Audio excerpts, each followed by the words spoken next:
I wasn't talking to the man in the picture. My scammer confessed, and I was horrified. I have to admit, all of this wouldn't have happened if I'd checked the man in the picture, but I was fairly new to online dating and knew nothing about scammers or how they worked until I became a victim. I met a man who I thought was named Henry Clifford in August of 2020, straight smack dab in the middle of the pandemic, and I was like everyone else, sitting home. I was a teacher's aide and of course had been laid off work since April of 2020. We were still up in the air about returning to work in September, and I had a lot of free time on my hands. I've been single for quite a number of years. I'm divorced, and the romantic fantasy ship sailed many years ago. Being in my 50s, I just didn't care much about the thought of meeting a new man. But on the same token, I was lonely and open to meeting someone new if they happened to come along. I don't know if it was because I was lonely due to having no social life during the pandemic, or if I just lost my mind, but I went and joined Facebook group for singles.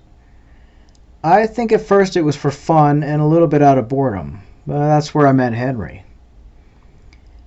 I didn't know at the time, but the photos were stolen of Australian juice guy Joe Cross. I just thought he was some handsome guy, and he had messaged me after I had put a post in the group introducing myself. I live in Maryland and just basically did a post with my photo saying my age, my state, and that I was seeking friendship first and possibly more. I didn't want to seem desperate for a mate because I wasn't. I remember my post saying, "Friends please, I'm interested in meeting someone slowly." I honestly thought the group was like an online dating profile app that you would do similar to a newspaper ad. Just looking. Henry messaged me and said he thought my picture was beautiful and that he had to take a chance and message me. He said he was 56 and I at the time was 53. He said he was a widow. His wife had died from liver cancer and he had a son who was 19 years old. I also had a son who was 22 and away at USC, but that my son was living in Southern California as well as going to school, as his schooling was a bit up in the air. He was doing online schooling at the time, and he wasn't sure if he wanted to come home until this pandemic was over. Henry got a little odd with me and said that my son should just stay where he's at and be a man, which I found an odd thing to say to a stranger about their son. Henry told me he thought my son should stay in Southern California and not return home. I asked him about his son, if he was in school, and he said that his son was named James and he was in the UK at a private boarding school and would not return to the States until he graduated. When I asked him how his son is doing due to the pandemic, and at the time things were really bad in the UK, he brushed it off and said his son is great, he has lots of friends and goes out all the time. Henry said he owned a construction and building company. He even sent me the website for his company with his photo on it as the CEO. He said that he helped build roads and bridges in underdeveloped countries, which was based on government contracts and grants. He said he had just gotten back from a contract to Malaysia and sent me photos of the roads and bridges he built. He said he lived in New York, but he had an office in Los Angeles as well as in Malaysia. He asked me for my email, which I did give to him. He said due to the nature of his work, he's not always on Facebook. Honestly, I didn't sit on Facebook either, but lately I had been because I was home so much. Henry asked me if I had hangouts, to which I had no idea what it was. He had me download it and said it would be easier and more fun to chat there. We moved to hangouts and I was kind of new at it. He video called me right away on it and I saw a man in the picture on video. But it was a short video, and he said his connection was poor due to his phone having been damaged on his last work outing, but he wanted me to see him on video. I later found out the video was just a stolen video of Joe Cross. And what's funny is while I was on video with him, he asked me to wave and touch my hair. It was as if he was making sure I was real. Oh, the irony of it all. We continued to talk on Hangouts, and he was very romantic, sending virtual roses and hearts every morning and chatting late into the night. We would type, and a few times he called me, but he spoke very quietly and softly. He said he was always tired from his job, and that's why he sounded so weak, soft, and tired when he spoke. He would ask me if I've eaten and taken my food nearly every time we talked. He would often tell me he was so busy with work he had no time to eat, and I would get on to him about eating so he can stay healthy and have energy. Henry would often call me late at night. It would often be 2, 3 in the morning, to which I didn't mind as I wasn't working during this time and had no real sleep schedule. I don't think anyone really did during the height of this pandemic if you were forced to stay home. We would mostly text though. He had me download WhatsApp, and he said he would soon have to travel again for work. When I questioned him of how he was able to travel during the pandemic, he said since his work is government contracted, he must fly to these locations through military aircraft. The pandemic didn't affect his work. He said he was on contracts which had been signed months before the pandemic and they had to be fulfilled. He said he was being sent to the country of Guinea, Africa to build roads there and would leave in October. I had suggested maybe we meet up for dinner or lunch before he left, but he said he was far too busy and we should get to know each other online first, then we could meet later. He showed me the contract for his work and that a private military plane would fly him over. He promised me he would be careful with the contract and it was worth $3 million. I felt like he was out of my league as I was a simple teacher's aide, not a big successful person like him. Henry and I would talk online for hours. He would call me, but he always spoke again so quietly and softly. It was just easier to text, but he was a romantic and sweet man. One night, he told me in graphic detail what he would like to do to me, and he asked me my personal questions about my sexual history, and the conversation turned into a full-blown sexual chat. Henry had asked me to snap some sexy pictures of myself, and without going into graphic detail, asked me to do things to myself and show him photos of me doing it. I thankfully refused and told him that texting sex chat was enough for me for now. He was disappointed and kept pushing personal sex questions to me and asking me to do certain things and take photos. I finally had to yell at him and told him no, and he backed off and went back to typing sweet words about lovemaking. We continued our late-night chats, late-night typing, and he told me he was falling in love with me and he wanted to meet when he returned from his project in Guinea. Honestly, I was excited. I had not had feelings like this in a long time, and he was very sweet, romantic, and attentive. There was just a few times that he got pushy, wanting naked photos of me and lewd photos, to which I told him no. We could meet in person and see how things went, and maybe then he could see my naked body that way. For the most part, though, he was respectful and caring.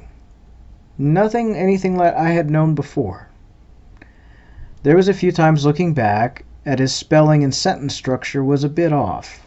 I hate to say uneducated, but reading his words sometimes it was like a person who had poorly been educated and was writing and spelling mistakes, and the structure of his paragraphs he wrote were worded very strangely. I chalked it up to him being extremely tired and stressed out from his upcoming job, the pandemic, and worrying about not getting sick while going overseas. Time marched on and my heart kept flying high. I was in love with this man, and he sent me many photos of himself, or who I thought he was. We spoke of meeting, possibly living together, marriage and lovemaking, everything. One night he came to me very upset. It was 2 weeks before he was set to leave for his trip, and he said that one of his employees he found out had stolen a bunch of money for the bridge building supplies from the company account, and he was in trouble. He even sent me the company website where he had written what had happened and a photo of the man who had stolen the money from his company and offered a reward for his arrest.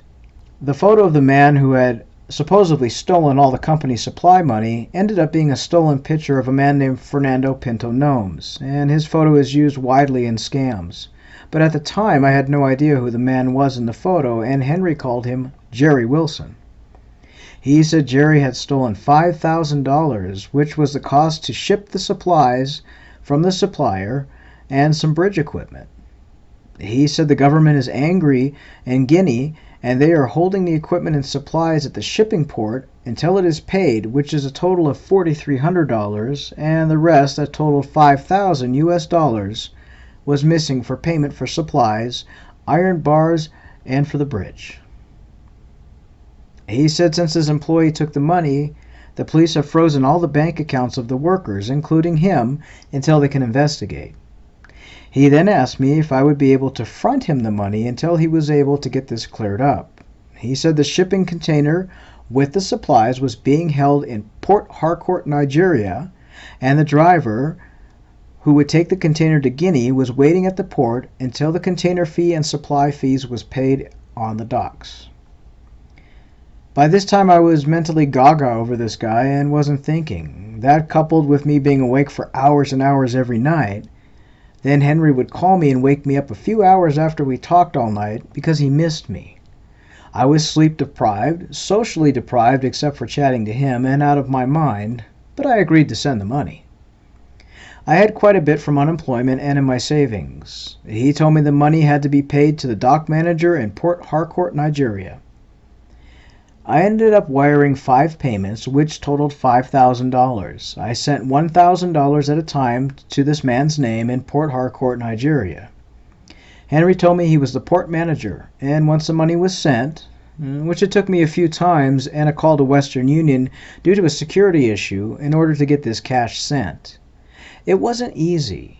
Henry then sent me a document showing the items were paid in full and a video of the so-called cargo container being loaded onto the truck for delivery. I found out later the video was stolen from a news story about shipping and cargo delivery in Africa's new economy-driven countries. Henry said he was leaving for his trip soon, and we spent the remainder of his time chatting and talking online and on the phone, having hot and steamy phone conversations before his trip. I felt like if something happened to him during his travel, I wanted him to have a sexy time with me, like a last kiss type of chat. Henry left for his trip. He texted me when he arrived and took a photo of the hotel he said he was staying at, and that he was being super safe and wearing a mask respirator while out in public. I was seriously worried about him getting sick. I found out that I would remain out of work until at least January and continued my unemployment, but that those extra bonus money was rumored to be cut off soon. I let Henry know, and he said he was going to pay me back as soon as he finished the contract and came to see me. He had my address by this time and even sent me roses.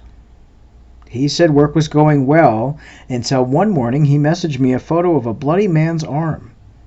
He said a worker was injured, and due to the investigation still ongoing with his work, he was unable to pay for the worker's injury, and the police were going to arrest Henry for negligence for not taking him, the injured worker, to the hospital and paying for his hospital care. He said he would be arrested and die of COVID in jail, and that the jail had lots of sick people. He asked me for $3,000 to pay the worker to go to the hospital. I told him I don't have that kind of money, and he told me he would die in jail then and that it would be all my fault. He kept trying to pressure me to send money in the form of iTunes and Steam cards.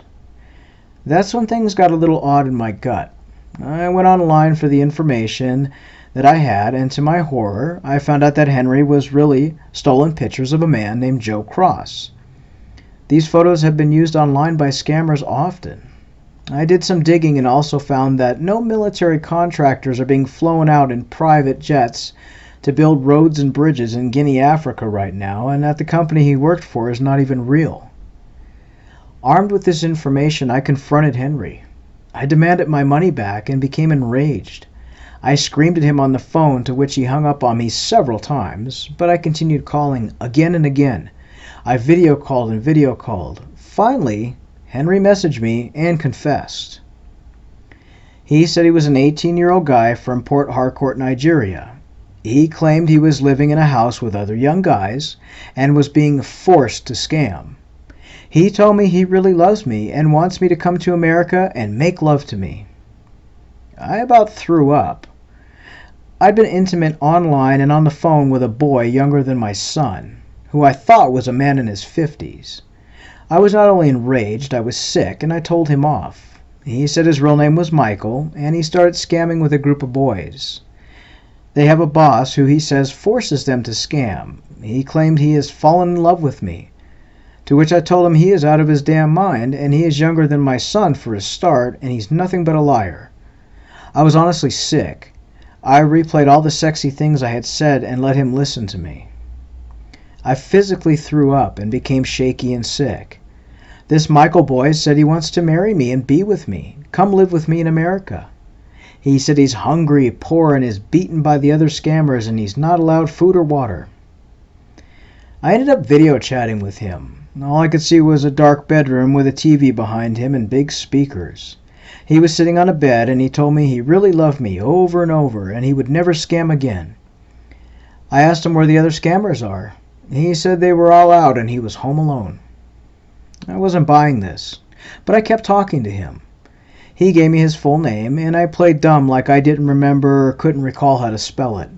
He also gave me his real phone number, as he had been using a Google Voice number to call me. I told him I'd have to think about being with him and left it at that. Meanwhile, after I overcame my sickness, I wanted him to think I was interested. I wanted to investigate him fully and know who he was. I found his real social media page. He had a Facebook and an Instagram. His Instagram handle at the time was Bossboy Harcourt. He's since taken his page down, or he's blocked me. Both his Insta and Facebook was filled with photos of him with loads of cash. A video of him throwing cash, dancing to music, and photos of him with a young woman, which he tagged and is hugged up to, kissing and licking her face, drinking alcohol with, and photos of him sitting in a brand new Toyota Corolla. This poor, broke, starving scammer was far from it. He not only had a girlfriend his age, he had a nicer car than I had, and he had stacks of cash he bragged about hustling. Many of his friends on Facebook were in a hustle gang and in a group called Harcourt Hustlers. They called him Big Boss Man, Boy Boss, Boss Man, and other words. I knew I'd been scammed. I told Michael I've reached a decision about being with him, to which I asked him to call me. I told him I thought it through, and that's when I confronted him about his photos, his girlfriend, his lying, and how he's nothing but a low-life, lying little bastard. The sweet boy who was so in love with me turned into a nasty, mean scammer, making threats to me, my home, my family, and more. I ended up blocking him. I filed a report with the EFCC, to which after 3 months I received a reply stating they're investigating my case, and I ended up blocking him on all of his accounts. I know the money's gone, and I blame myself. But this boy had the audacity to confess, then continue his game. These scammers are disgusting, evil, vile creatures, both as their fake profile and as themselves. Do not fall for the lies, and do your due diligence and investigate people. I made a huge mistake, and now I spend my time educating others. I think I'm more upset that I let this little scammer listen to me in a sexually vulnerable state than losing all the cash I did. Thank you, and be safe out there. We'd like to thank this lady for sharing her story.